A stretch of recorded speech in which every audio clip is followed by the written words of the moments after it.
Ahora, lo que te quería preguntar tiene que ver con lo siguiente. Tú mencionaste algo que yo no sabía. Pensé que este era el apogeo más importante del Foro de San Pablo, porque tú mencionaste, llegaron a tener 14 presidentes, luego retrocedieron a 4 y ahora avanzaron y hoy tienen 11, o sea que prácticamente están volviendo a tener, digamos, la cantidad que supieron tener en su punto máximo. ¿En qué falla o en qué ha fallado los partidos políticos no izquierdistas en América Latina que apenas han tenido una primavera fugaz y enseguida han perdido el poder y ese poder ha sido nuevamente retomado por toda la izquierda internacional? Hoy uno mira el continente y salvo algunos puntitos aislados está todo manchado de rojo.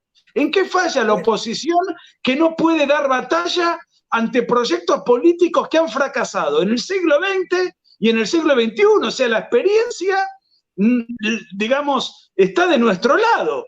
¿Por qué políticamente son tan exitosos o tan torpes, en todo caso, sus adversarios? Bueno, a ver, hay dos elementos ahí. Uno que tú conoces muy bien, y es que la derecha no ha dado la batalla cultural. La ha empezado a dar recientemente, son conscientes de ello, pero ¿qué pasa? Que muchos partidos de centro, de derecha y de derecha eran como tales de derecha política y económicamente, pero culturalmente muchos de ellos adoptaron las banderas de la izquierda porque ni siquiera saben o sabían lo que era el marxismo cultural. Entonces, ¿qué ocurre? Frente a la batalla cultural fueron absolutamente derrotados.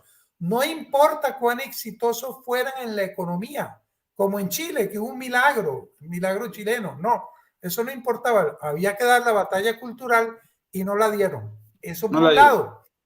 Y por otro lado, muy importante, Nicolás, que el Foro de Sao Paulo ha desarrollado nuevas técnicas para cometer fraudes electorales. El fraude electoral del pasado, que era simplemente el escamoteo de votos en las mesas de los partidos grandes, pues que tenían testigos, los pequeños no tenían, los grandes se repartían los votos, lo que en Venezuela llamaban acta, mata voto, así lo llamaban a esa práctica deleznable. Ahora no. Ahora el fraude electoral del Foro de Sao Paulo, lo que podríamos llamar el fraude del siglo XXI, comienza meses antes de las elecciones y termina meses después y arranca con la cooptación de las autoridades electorales, encuestas amañadas, con la adulteración del padrón electoral, con la incorporación de voto electrónico o máquinas de conteo con sistemas informatizados, etcétera, etcétera. Es una forma de fraude mucho más abarcativa, integral y que incluye la batalla cultural. Aquí me extiendo una vez más. Mira, el Foro de San Pablo hace una perversidad muy grande, realmente muy grande, y es manipular a nuestros pueblos para que voten por lo peor. ¿Cómo se hace eso? Uno dice, bueno, ¿cómo votan por un golpista como Chávez, por un drogadicto, por un tipo que fue guerrillero del M-19, un corrupto como Lula? ¿Por qué votan por ello? Bueno, el Foro de Sao Paulo hace lo posible por degradar a la población, manipularlos para que sean peores personas con estos mecanismos de guerra cultural, promoción del consumo de droga, del aborto, de la destrucción del territorio, del amor a la patria, la destrucción de la familia, muy importante. Buscan degradar y con el relativismo impedir que la gente diferencie el bien del mal. Entonces tenemos un electorado muy distinto al electorado de hace 30 años. Y por otra parte, dentro de esta guerra cultural, exacerban los problemas de las naciones diciendo cosas que son relativamente ciertas, pero no absolutamente ciertas. Por ejemplo, decían en Chile, para justificar las protestas vandálicas de octubre de 2019, no, hay milagro económico, pero hay mucha injusticia social. Entonces, con ese tipo de narrativa, fomentan las protestas vandálicas y el descontento. Y dicen que ellos sí van a resolver los problemas de nuestras naciones.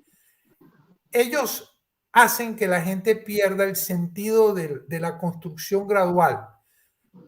Nuestras naciones, si tú las analizas, las naciones iberoamericanas, lentamente, no a la velocidad que quisiéramos, han ido avanzando en su modelo de educación, en empleo, desarrollo económico, vivienda, salud.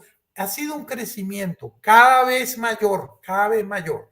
Si ese crecimiento hubiera aumentado, bueno, estaríamos en mejor situación y se podrían resolver las injusticias económicas. Ellos manipulan con este discurso que mencioné antes, no para resolver los problemas, no. Ellos prometen soluciones rápidas, vivienda para todos, sueldos altos, salud para todos. Mentira. Después manipulan con subsidios, no resuelven los problemas, los empeoran.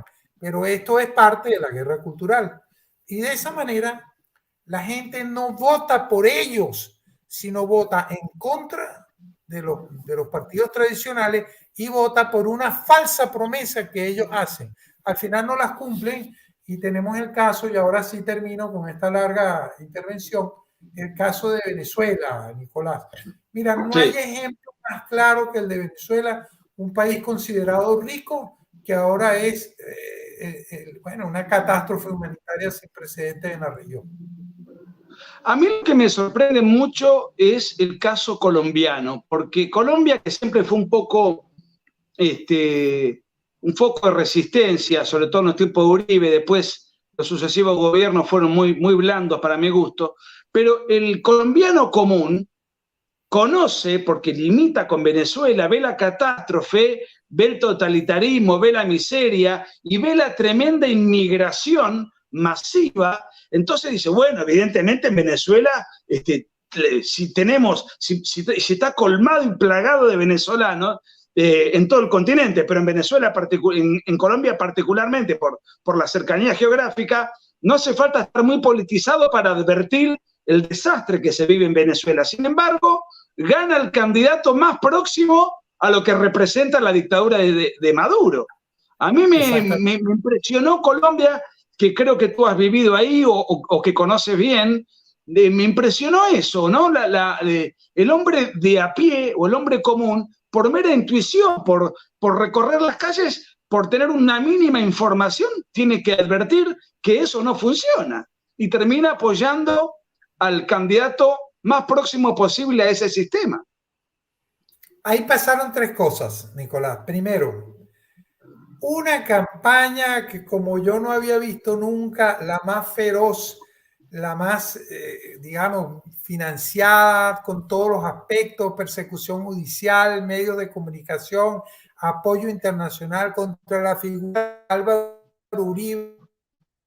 Y realmente fue lo que fue un agavillamiento internacional para destruir su figura. Eso fue muy importante. Entonces se identificó con uribismo, la ultraderecha, el asesinato de víctimas inocentes. Eso fue un aspecto. El segundo aspecto que hay que resaltar es que abandonaron la labor de formación de juventudes. Mira, eso ha pasado en toda la región. Yo siempre no se escuchó bien. ¿Cuál es el segundo aspecto? No, se trabó un poquito la comunicación. Ah, qué bueno que me dice. Mira, repito, el segundo aspecto es que los partidos tradicionales de Colombia y de otras partes abandonaron la formación de juventudes, el trabajo ideológico, lo que hace muchos años hacía Aristides Calvani de la Democracia Cristiana Venezolana y otros que consideraban que el principal aspecto de un partido político era formar a sus nuevos miembros. Eso se abandonó absolutamente, tanto el Partido Conservador como el Partido Liberal. Hay algunos casos, como un escritor del Partido Conservador que se llama Camilo Noguera. Hay casos, digamos, ejemplos, pero muy contados con los dedos de la mano. En general, los partidos abandonaron la formación de juventudes y entonces no fueron capaces, ¿verdad?